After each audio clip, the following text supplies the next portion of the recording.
I've never seen anything like this in American history. You got this guy trying to imprison his opponent, and he's a nut. He's a certified nut. And his family's okay with that. Rather than getting him help, so he has retirement years that in respect, and he's treated with respect.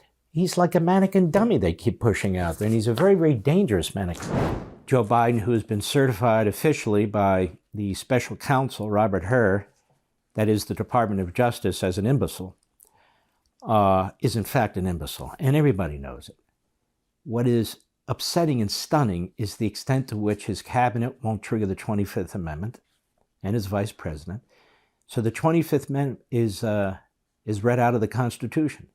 It was passed through that very difficult process in the House and the Senate, ratified by the states, all these super duper majorities, and they want their power. They're not going to do a damn thing. Okay, so that's a problem. There needs to be some way to address this that doesn't involve the people around a president, because they have no intention of doing anything, especially when they're Democrats, you know. Party, party, party, power, power, power, screw the country. So what's the problem here? The problem is everything we see, and the reason this is an important article is because it further emphasizes it, and it shows why Merrick Garland would rather drop dead than release the audio of Biden's interview with Robert Hur. We gave you the text. We gave you the text. What else do you want? The audio? I can't give you the audio. That will affect all kinds of investigation. What the hell are you talking about?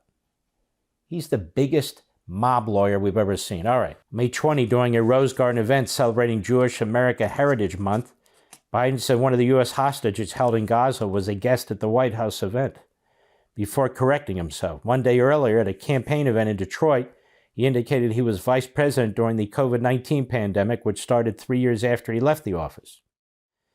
It was one of the numerous flubs in the single speech that prompted the White House to make corrections to the official transcript.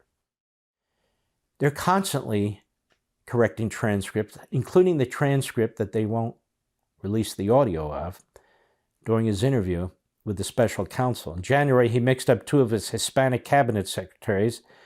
Well, I guess Joe thinks they all look and sound alike.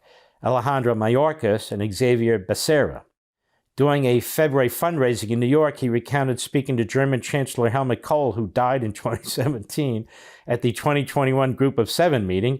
That same month, at a different fundraiser, he said that during the 2021 G7 summit, he'd spoken to former French President Francois Mitterrand, who died in 1996. We remember when he called the president of Mexico some other president. No, he called the president of Egypt the president of Mexico. I'm sure our foreign enemies just are having a blast with this. Now they go, Trump, for his part, mixed up Nikki Haley, a Republican presidential primary opponent, and House Speaker Emeritus Representative Nancy Pelosi, the California Democrat, during a speech. In a rally in Virginia in March, he referred to Biden as Barack Obama when commenting on... So they have three examples. Three. Wow. Such equity. In a March Wall Street Journal survey of voters in 7 battleground states, just 28% said Biden was better suited physically and mentally for the presidency.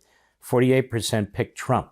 Questions about Biden's age were amplified in February, when special counsel Robert K. Hur, who interviewed him for roughly 5 hours over 2 days in October during the probe in his handling classified documents, reported that Biden's memory had, well, been significantly limited. Biden responded in a news conference, I know what the hell I'm doing. Americans have had minimal opportunities to see Biden in unscripted moments. Here's my question. Does he eat his oatmeal on his own, or does the wife have to feed it to him? That's a big test. And it goes on. You know, Ukraine meeting, and Hakeem Jeffries, Biden, and Johnson, and on and on and on. You can read it. Well, maybe you can't, but because it's behind the wall. But this just affirms everything we know. I've never seen anything like this in American history. You got this guy trying to imprison his opponent, and he's a nut. He's a certified nut. And his family's okay with that. Rather than getting him help, so he has retirement years that in respect, and he's treated with respect, He's like a mannequin dummy they keep pushing out there, and he's a very, very dangerous mannequin. Want to see more? Sign up for Levin TV.